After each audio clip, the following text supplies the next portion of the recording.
For sure. Well, Madison, tell us what was your life like? Who was Madison Cawthorn before the accident?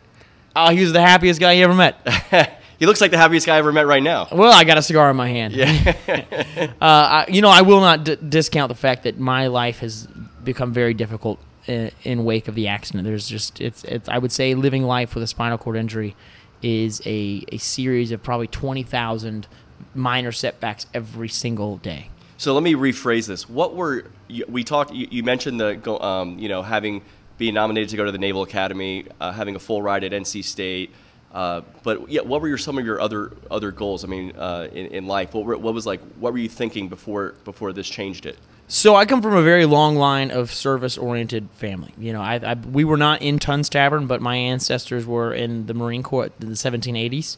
Mm-hmm. I believe I am the first generation to actually let that down, so I'm I really regret that.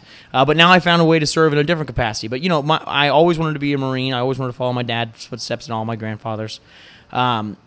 And I was really looking forward to getting to do that. But also, you know, I had a great passion, for I was a strong Christian at the time, but I loved to work out. I loved being athletic and just pushing myself as hard as I could.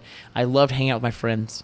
You know, that was something I did very often. My mom built my entire upstairs of my house just to encompass probably 6 beds at one time so I could have as many people sleep over as I wanted. It was great.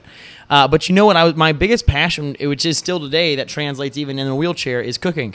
I love to make food and I love to eat, obviously, and so you know I practice French cooking, so a lot of butter. It's a really good time. As Julia Child say, every recipe is good as long as it has butter in it. Great. So, what has your experience taught you about how to shift your goals when life throws you a curveball? For those that might be listening to this, that maybe they failed at something, or maybe just something maybe changed in their life. You know, what advice would you give to others, and what have you learned? My lesson to them would be decisiveness. Yeah. Obviously, as I'm sure you can imagine, I went through a very dark time. Everything that I thought that I achieved in my life, my brain, my ability to speak, my physical abilities, they're all ripped away from me, and I didn't have a chance to fight back. But the one thing that I did do is I decided one day I'm going to sit down, I'm going to make a decision. I'm either going to decide to live life to the fullest as much as I can in spite of the wheelchair, or I'm just going to give up. Because, you know, you can either be a sad person in a wheelchair, or you can be a happy person in a wheelchair. Doesn't change the fact that you're going to be in a wheelchair, so I was going to make a decision and embrace one fully. And so I made a T-graft, started making a decision, and once I got down to the fact that I could still make a difference, even in a wheelchair, I realized that I was going to keep moving forward. I was not going to give up, and I took the thought of suicide completely out of my mind, pushed that to the side, and then I started going after life. And, you know, my favorite book is Success is Not an Accident. And really, the entire book is just lessons on how success rarely, very rarely, comes from just a happenstance. Yeah. I believe I'm very lucky to be in the position I am in, and I define luck as a great opportunity met with extreme preparedness.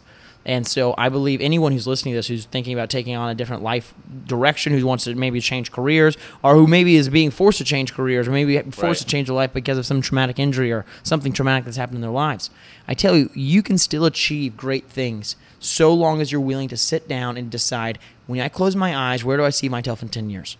And then start working backwards from that goal. Well, if you want to be a congressman at 25 years old, what should you be doing at 21?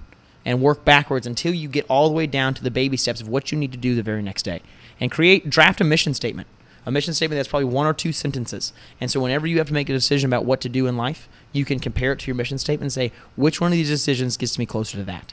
And then I think as long as you continue moving forward with that one singular purpose in your mind, you can achieve anything. Well, that's excellent advice.